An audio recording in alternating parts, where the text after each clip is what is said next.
Okay, so first up, let's talk about your customer moments. Now, what I mean by this is really understanding what your customers are going through. This really underpins everything we do with YouTube advertising. And in the agency, we have a bit of a mantra, really, that is start with the user.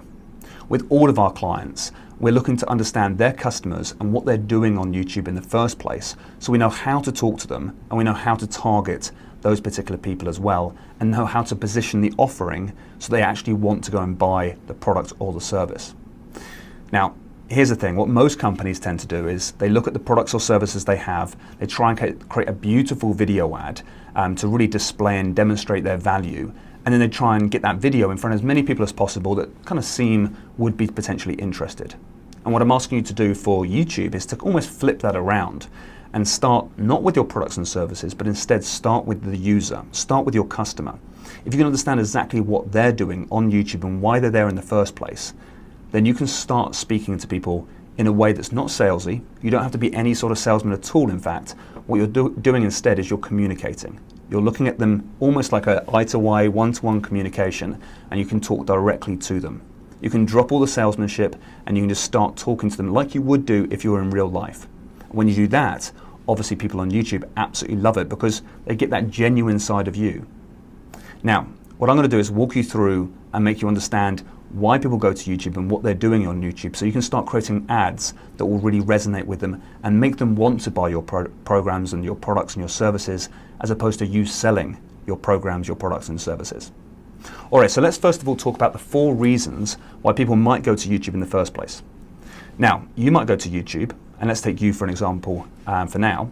You might go there because you want to know something, you're looking to learn something, and so you go to YouTube, you look up information, and you're hoping to watch some sort of educational video.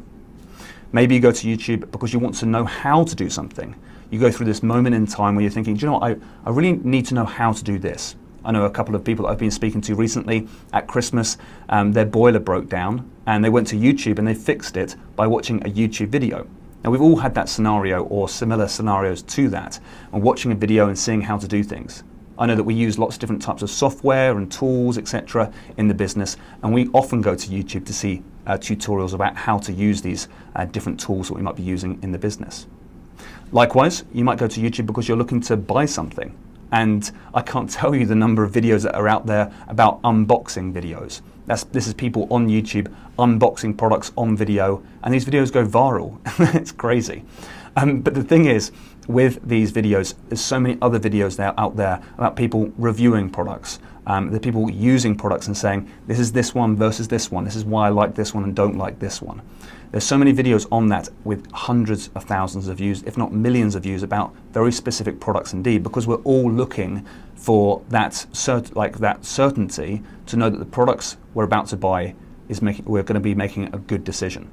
I know when my second son was born, we've got 2 little boys, they're 15 months apart. And when they were born, we were looking for a very specific type of stroller, one that would have a 1.5-year-old and one would have an infant baby. And it's not easy to find those types of strollers, so we had to go online, look for information, and the most helpful videos out there were on YouTube from other mothers that were reviewing the different strollers and different buggies that were out there. And I was loving those videos because they were showing me how they collapse, how they work, whether it was easy or not, the price points, whether they fit in the back of the car. And it was the videos from the authentic mothers that can actually tell me which ones were best. And so my wife and I made the decision to buy from these YouTube videos. But of course, when we're on YouTube looking this sort of information up, guess what? The advertisers are never there. They're still not there. Google's official stats is that 1 out of 10 brands are there when their customers are looking for their products and services. So I would have been ready to buy, I would have had credit card in hand, ready to buy a stroller of some sort, but no company was selling on YouTube at that time. And it's the time when I'm ready to buy. So have a think about your customers and where they're at and whether you can get in front of them. And likewise, a lot of people go to YouTube. This works out as 53% of people, in fact, go to YouTube to be inspired or watch videos they love to watch. Now, this is really interesting because, of course, some people are out there to watch videos by Justin Bieber, and we all love Justin Bieber, of course. But let's also take a look at other videos that you might go to YouTube to watch. As an entrepreneur, I love watching videos by people like Simon Sinek, by Gary Vaynerchuk, by Seth Godin, and other people that I really respect in the marketplace. I'm not necessarily going there to look for certain content. I'm just reading and watching their videos because I want to see what they're up to and what advice they might have. So I'm following them because I have a passion for their content. And this is exactly the same thing with your customers. They will be going to watch certain videos from some of your, some thought leaders in your space, and it's a perfect time for you to get in front of that audience as well, should your audience share those common interests. Okay, so that's the 4 reasons why we might visit YouTube. And those are the ones that you want to be paying attention to. And have a think about your audience and why they go to YouTube as well. But I'm going to categorize them into more of an offline world. And the reason I do this because I think online, a lot of people get confused with the numbers, with the fact there are digital ways of advertising. But I love to go back to basics. I follow the old school methods. I love people like Ogilvy, like Claude Hopkins, etc., going back in time and really thinking about how human beings actually interact with each other. Now, if we break these down, you're going to have different types of people. So people that are in the I want to know or I want to do mentality are people that are actually doing their research and reviewing products.